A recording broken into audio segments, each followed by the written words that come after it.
नमस्कार। आज के इस एक्सप्लेनर में हम एक ऐसी शख्सियत के बारे में बात करने वाले हैं जिनके बिना भारतीय स्वतंत्रता संग्राम की कहानी बिल्कुल अधूरी है। हम बात कर रहे हैं सुभाष चंद्र बोस की। इस चर्चा में हम उनके असाधारण जीवन, उनके अडिग राजनीतिक संघर्षों और उन वैश्विक सैन्य अभियानों को करीब से समझेंगे जिन्होंने इतिहास की दिशा ही बदल दी। तुम मुझे खून दो, मैं तुम्हें आज़ादी दूंगा। ये एक ऐसा नारा है जिसे सुनते ही आज भी रगों में एक अलग सा जोश भर जाता है। ये सिर्फ एक नारा नहीं था, बल्कि ये साफ दिखाता है कि आज़ादी पाने के लिए नेताजी का नजरिया कितना क्रांतिकारी और बिना किसी समझौते वाला था। एक शानदार छात्र से लेकर एक अंतर्राष्ट्रीय क्रांतिकारी सेना के सर्वोच्च कमांडर बनने तक के उनके इस बेमिसाल सफर को समझने के लिए हम इस एक्सप्लेनर को 5 मुख्य हिस्सों में बांटेंगे।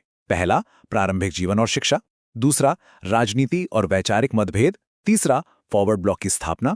चौथा, महान पलायन और आयने। और अंत में शहादत और अनसुलझा रहस्य। तो चलिए बिना देरी किए सीधे पहले भाग पर चलते हैं, प्रारंभिक जीवन और शिक्षा। 23 जनवरी 1897 को ओडिशा के कटक में एक बहुत ही प्रमुख और बड़े परिवार में उनका जन्म हुआ। उनके पिता जानकीनाथ बोस एक प्रख्यात वकील थे। 14 भाई बहनों में 9वें नंबर के सुभाष बचपन से ही पढ़ाई में जबरदस्त थे। उन्होंने अपनी 10वीं की परीक्षा में टॉप किया, स्कॉटिश चर्च कॉलेज से फिलॉसफी में बीए की डिग्री हासिल की और स्वामी विवेकानंद के विचारों से वो बहुत गहराई से जुड़े हुए थे।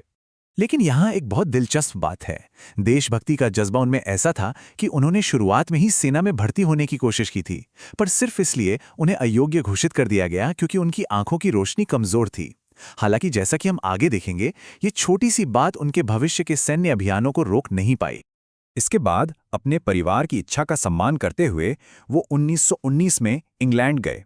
वहां जाकर उन्होंने 1920 में इंडियन सिविल सर्विस यानी आईसीएस की बेहद मुश्किल परीक्षा दी और हैरानी की बात यह है कि उन्होंने सीधा चौथा स्थान हासिल कर लिया।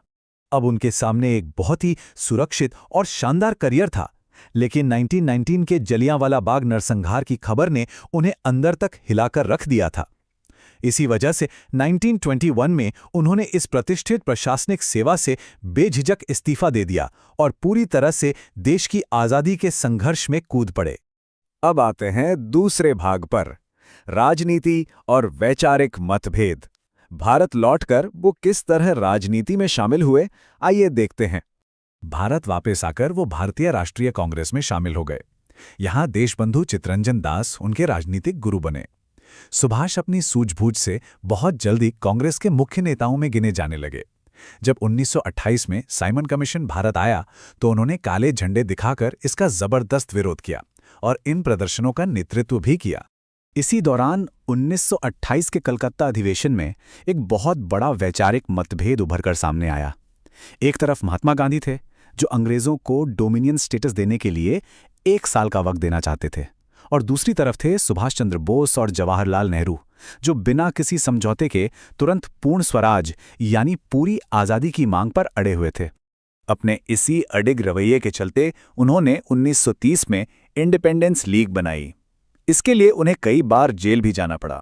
उन्होंने 1931 के गांधी-इरविन पैक्ट का कड़ा विरोध किया, और तो और जब उन्हें यूरोप निर्वासित कर दिया गया तब भी वो रुके नहीं, बल्कि वहां जाके भारत के लिए मजबूत राजनीतिक और सांस्कृतिक संबंध बनाते रहे। ये वैचारिक दूरी धीरे धीरे बढ़ती गई, जो हमें ले जाती है भाग 3 पर, फॉरवर्ड ब्लॉक की स्थापना। इस टाइमलाइन को देखने से हमें कांग्रेस के भीतर मचे उस राजनीतिक उथल-पुथल का अंदाजा होता है। 1938 के हरिपुरा अधिवेशन में वो कांग्रेस अध्यक्ष चुने गए। 1939 के त्रिपुरी अधिवेशन में वो दोबारा जीते, लेकिन फिर उन्हें इस्तीफा देना पड़ा और इसके बाद 1941 में उनका वो ऐतिहासिक पलायन हुआ। 1939 में उनकी लोकप्रियता कितनी ज्यादा थी, इसका अंदाजा इसी बात से लग जाता है कि उन्होंने कांग्रेस अध्यक्ष पद के चुनाव में पट्टाभी सीतारामैया को पूरे 203 वोटों के अंतर से हरा दिया था, और वो भी तब जब सीतारामैया को खुद महात्मा गांधी का पूरा समर्थन हासिल था। अध्यक्ष बनने के बाद जब द्वितीय विश्व युद्ध के बादल मंडरा रहे थे, सुभाष ने अंग्रेजों को भारत छोड़ने के लिए 6 महीने का एक सख्त अल्टीमेटम दे दिया। इस आक्रामक रवैये का कांग्रेस के भीतर ही भारी विरोध हुआ। नतीजतन उन्होंने अध्यक्ष पद से इस्तीफा दे दिया और अपना एक अलग रास्ता चुनते हुए फॉरवर्ड ब्लॉक की स्थापना की। यहां से उनके तरीके पूरी तरह बदल जाते हैं। चलिए बढ़ते हैं भाग 4 की तरफ, द ग्रेट एस्केप और INA। जब उन्होंने द्वितीय विश्व युद्ध में अंग्रेजों द्वारा भारत के संसाधनों के इस्तेमाल के खिलाफ एक बहुत बड़ा जन आंदोलन शुरू किया तो अंग्रेज सरकार बुरी तरह घबरा गई। उन्हें रोकने के लिए ब्रिटिश अधिकारियों ने उन्हें कलकत्ता में उन्हीं के घर में कड़ी नजरबंदी में डाल दिया।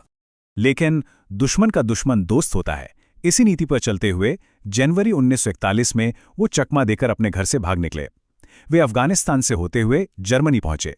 जनवरी 1942 में रेडियो बर्लिन से भारतीयों को संबोधित कर उनका उत्साह बढ़ाया और फिर धूरी राष्ट्रों की मदद लेने के लिए 1943 में सिंगापुर पहुंच गए। ये वाकई एक अचंभित कर देने वाला सफर था। पूर्वी एशिया पहुंचकर उन्होंने रासबिहारी बोस से कमान ली और आज़ाद हिंद फौज यानी इंडियन नेशनल आर्मी को एक नई ताकत दी। ये सेना मुख्य रूप से उन भारतीय युद्धबंदियों से बनी थी जिन्हें जापानी सेना ने पकड़ा था। यहीं पर उन्हें वो उपाधि मिली जिससे आज पूरी दुनिया उन्हें जानती है, नेताजी।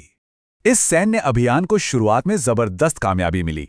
आज़ाद हिंद फौज ने सबसे पहले अंडमान और निकोबार द्वीप समूह को आज़ाद कराया और फिर 18 मार्च 1944 को बर्मा की सीमा पार करके भारतीय भूमि पर अपना कदम रखा।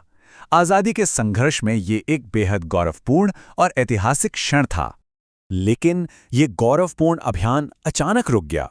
अब हम आते हैं अपने आखिरी और 5वें भाग पर, शहादत और अनसुलझा रहस्य। द्वितीय विश्व युद्ध के अंत में जब उनके सहयोगियों यानी जर्मनी और जापान की हार हुई तो परिस्थितियां एकदम से बदल गईं।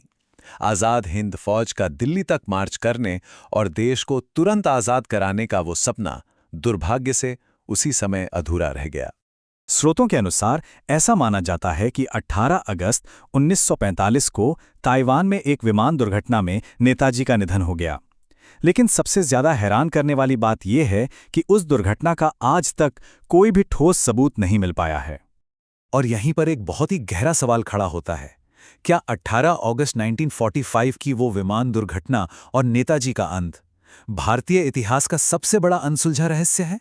उनके दृढ़ संकल्प ने आज़ादी की जो मजबूत नींव रखी वो बेमिसाल है, लेकिन उनकी कहानी का ये अंतिम अध्याय आज भी सोचने पर मजबूर कर देता है। इस एक्सप्लेनर में बस इतना है।